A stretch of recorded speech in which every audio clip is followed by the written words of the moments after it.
আবার চলে এলাম একটি নতুন ভিডিও নিয়ে। এখন বাজে 6টা। এই একটু আগে ঘুম থেকে উঠলাম, উঠে দেখলাম জানলাটার পর্দাটা সরাতে জানলা দেখে দেখছি জল পড়ছে, কেননা চারদিকে কুয়াশা দিয়েছে, পুরো কুয়াশায় অন্ধকার হয়ে আছে। আমাদের এদিকে 6টা বাজলেই কত সকাল হয়ে যায়, কিন্তু এখানে দেখো পুরো 6টার সময় অন্ধকার লাগছে। উঠে তো গেলাম, কিন্তু যা ঠান্ডা এখানে। এখানে আবার ওয়েদারটা এমন, কখনো কুয়াশা দিচ্ছে, কখনো মেঘ ধরছে, কখন আবার পরিষ্কার হয়ে যাচ্ছে। 5 মিনিট পর আবার পরিষ্কার হয়ে গেছে। এবার এসব গাছ ঘরগুলো একটু একটু দেখা যাচ্ছে। এখানে 12 মাস ঠান্ডা থাকে বলে গাছগুলো দেখো কত সুন্দর, পুরো লম্বা, এক ফোঁটাও বেঁকে নেই। যাই হোক, এইসব দেখতে দেখতে 7টা বেজে গেল। সকাল সকাল চানটা করে নিতে হবে, কেননা 9টার সময় রেডি হয়ে থাকতে বলেছে ড্রাইভার।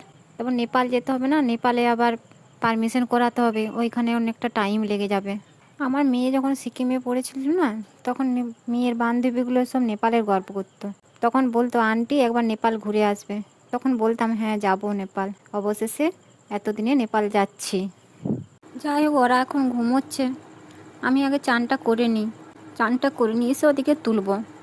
এখানে জলখাবারের কথা বলা হয়েছে হোমস্টেতে, মেয়েদিকে তুলে দিলাম, বললাম তাড়াতাড়ি রেডি হয়ে নে, আর আবার জলখাবার খেতে যেতে হবে।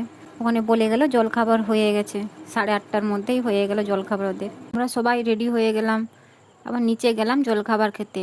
এখানে হোমস্টের দিদিটা খুব ভালো, ব্যবহারটা এত সুন্দর, পুরো ঘরের মতো। রান্নাটাও ঘরের মতনই করে।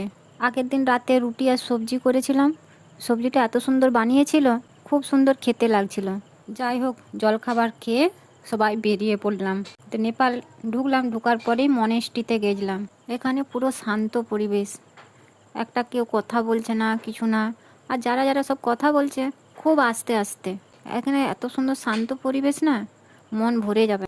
মনেস্ট্রির পাশে একটা চা বাগান ছিল, সেই চা বাগানটাই আবার গেলাম। আজকের মতন এইটুকু।